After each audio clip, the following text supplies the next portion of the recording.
ਕੁੰਭ ਦਾ ਇਸ਼ਨਾਨ 2-2 ਕਰੋੜ 3-3 ਕਰੋੜ ਮਨੁੱਖਾਂ ਦਾ ਇਕੱਠ ਹੋ ਜਾਂਦਾ ਹੈ। ਇਤਨੇ ਲੋਕ ਇਸ਼ਨਾਨ ਕਰਦੇ ਨੇ। ਉਹ ਜੋ ਕੁੰਭ ਦਾ ਮੇਲਾ ਲੱਗਦਾ ਕਈ ਦਿਨ, ਇੰਨੀ ਭੀੜ, इतना इकट्ठ, इन्नी दुनिया जा रही है, तुम्हें सारे धार्मिक मन लीए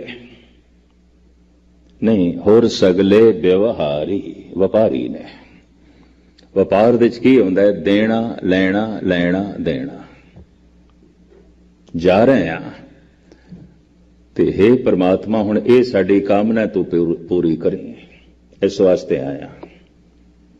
ਦੇਣਾ ਹੈ, ਲੈਣਾ ਹੈ, ਲੈਣਾ ਹੈ, ਦੇਣਾ, ਜਿਹਦੇ ਚ ਦੇਣ ਤੇ ਲੈਣ ਹੋਵੇ ਵਪਾਰ।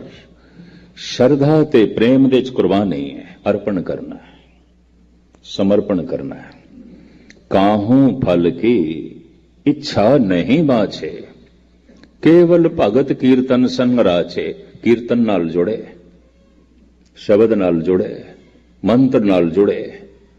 ਕਾਹੂ ਫਲ ਕੀ, ਕਿਸੇ ਵੀ ਫਲ ਦੀ ਇੱਛਾ ਨੂੰ ਪਰੇ ਰੱਖੇ। ਇਹ ਗੱਲ ਸਮਝ ਦੇ ਚ ਨਹੀਂ ਆਵੇਗੀ। ਪਤਾ ਨਹੀਂ ਕਿਤਨਿਆਂ ਨੇ ਮੈਨੂੰ ਕਿਹਾ, ਖਾਸ ਕਰਕੇ ਸਿਆਣੇ ਮਨੁੱਖਾਂ ਨੇ, ਜਿਨ੍ਹਾਂ ਨੂੰ ਸਿਆਣਾ ਕਿਹਾ ਜਾਂਦਾ, ਕਹਿੰਦੇ ਨੇ ਕਾਮਨਾ ਤੋਂ ਬਿਨਾਂ ਤੇ ਮਨੁੱਖ ਕਰਮ ਕਰ ਹੀ ਨਹੀਂ ਸਕਦਾ। ਕਾਮਨਾ ਹੀ ਤੇ ਪ੍ਰੇਰਦੀ ਹੈ, ਵਰਨਾ ਮਨੁੱਖ ਕੁਝ ਕਰ ਹੀ ਨਹੀਂ ਸਕਦਾ। ਮੈਂ ਕਿਹਾ ਕਰ ਸਕਦਾ ਹੈ, ਅਗਰ ਕਰਮ ਹੀ ਰਸ ਬਣ ਜਾਏ, ਕਰਮ ਹੀ ਸਵਾਦ ਬਣ ਜਾਏ, ਵਾਹਿਗੁਰੂ ਆਖਣਾ ਹੀ ਰਸ ਬਣ ਜਾਏ, ਤੇ ਹੋਰ ਕੀ ਕਾਮਨਾ ਕਰਨੀ ਹੈ। ਕੀਰਤਨ ਸੁਣਨਾ ਹੀ ਆਨੰਦ ਬਣ ਜਾਏ, तो होर की कामना करनी है।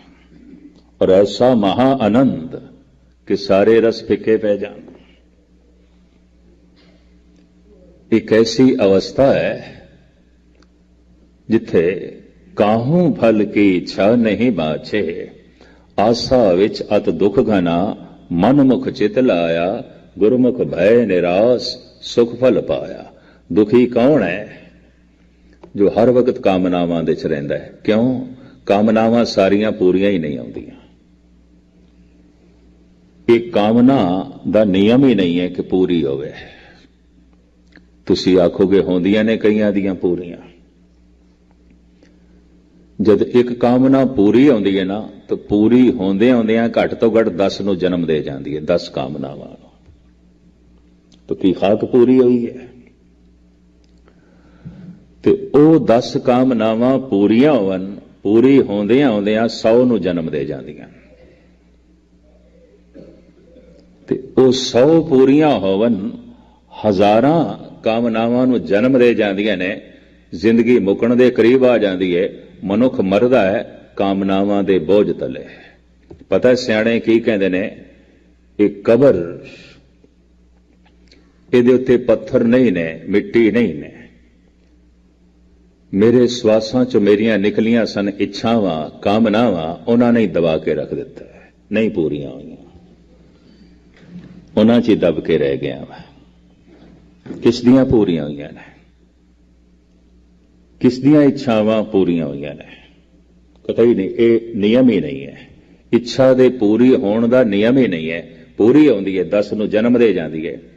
तो पहले 1 दा शौक सी, हुण 10 दा शौक, हुण 10 दा गम। उम्र दे वधदियां वधदियां अधूरियां इच्छावां दी पंड बहुत वजनी हो जाती है और चुकना औखा हो जाता है। वरना बुजुर्गी बुढ़ेपे तो ज्यादा कोई अच्छी जिंदगी नहीं हो सकती। बहुत अच्छी जिंदगी है, अनुभव ज्यादा होगा। जिंदगी दियां सीढ़ियां ते ज्यादा चढ़े है, उतार चढ़ा इसने बड़े देखे ने। तो इहदे कोल ते बड़ा रस होना चाहिए, पर नहीं, गमगीन है, बेचैन है, दुखी ने, बिरद। और मैं ते इधर कनेडा अमेरिका दे बहुत सारे गुरुद्वारे, खास करके इधर कैलीफोर्निया देख के दंग होया। दोपहर तो बाद बिरद लोग गुरुद्वारे आ जाते हैं। बाहर महफिल सजदी है उन्होंने, हर गुरुद्वारे 15, 20, 30, 40 गप्पा मारनगे, इधर उधर दी गल करनगे। चेहरे सारियां दे उदास गमगीन। ज्यों रहरास साहब का पाठ शुरू होगा, कीर्तन आरंभ होना है, बस रहरास साहब की पहली पंक्ति ग्रंथी साहब ने उच्चारण की, नशे भजे नहीं सुनने। ये मैं देखे। गमगीन, बेचैन, दुखी, इतनी कामनावां दी पंड बोझ थले दबे जा रहे हैं। कौन कीर्तन सुने, कौन कथा सुने, कौन बाणी नाल जुड़े। कामना प्रभु दा नाम जपने नहीं देंदी, कामना परमात्मा दी भावना पैदा ही नहीं होने देंदी। ये मैं अर्ज कर दें। और साहिब कहते हैं कोई करोड़ां च एक सारियां कामनावां नूं परे सुट के आवे। ते तार्किक पता की कहते ने, दो चार विद्वानां ने ते मैनूं साफ कह दिता, ज्ञानी जी होणगियां उस जमाने दीयां गल्लां, कामना तो बिना कर्म हो ही नहीं सकता। ये किस तरह हो सकता है? कहूंदा है अगर कर्म रस बन जाए, कर्म स्वाद बन जाए, तो फिर कर्म ही संगीत बन जाता है, कर्म ही गीत बन जाता है, और कर्म ही इतना महान हो जाता है कि महात्मा बुद्ध की जबान तो यह निकल गया, कर्म ही भगवान है। भगवान ही भगवान है ऐसा नहीं, कर्म ही भगवान है। और धन गुरु नानक देव जी महाराज कहते ने, परमात्मा दे दरबार दे की विचारिया जाएगा, किस दी विचार होएगी? कर्मी कर्मी होए विचार, सच्चा आप सच्चा दरबार। उत्थे ते केवल कर्मां दी विचार, दूसरी किसी चीज दी नहीं। तो खैर मुख्तसर मैं अर्ज करा,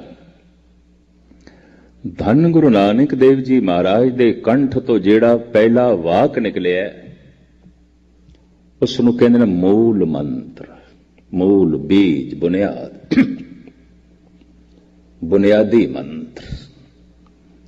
वो जेड़ा बुनियादी मंत्र निकलिया है उसका आखिरी शब्द है प्रसाद, उसका पहला शब्द है एक। ये गुरु घर दे मूल मंत्र। गुरु अर्जन देव जी इसकी इस तरह उपमा करते हैं, औखद मंत्र मूल मन एक है, जेकर दृढ़ चित कीजे रे, जन्म जन्म के पाप कर्म का काटन हारा लीजे रे।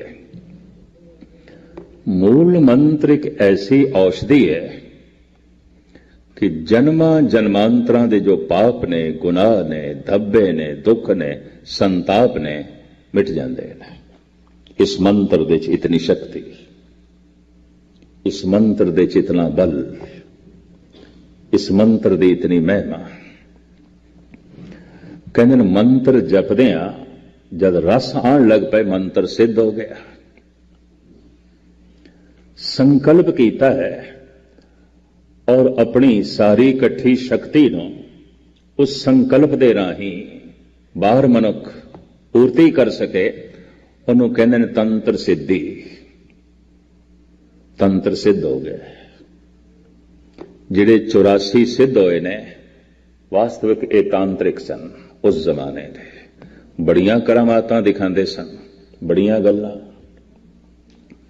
और ये अज भी ने।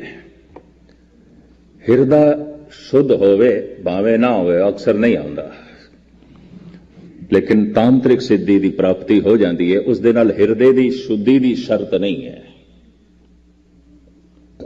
पर गुर मंत्र ते उदों ही सिद्ध होंदा है जिस दिन हिरदा पूरा पाक होंदा है, पवित्र होंदा है, उस तो पहले नहीं।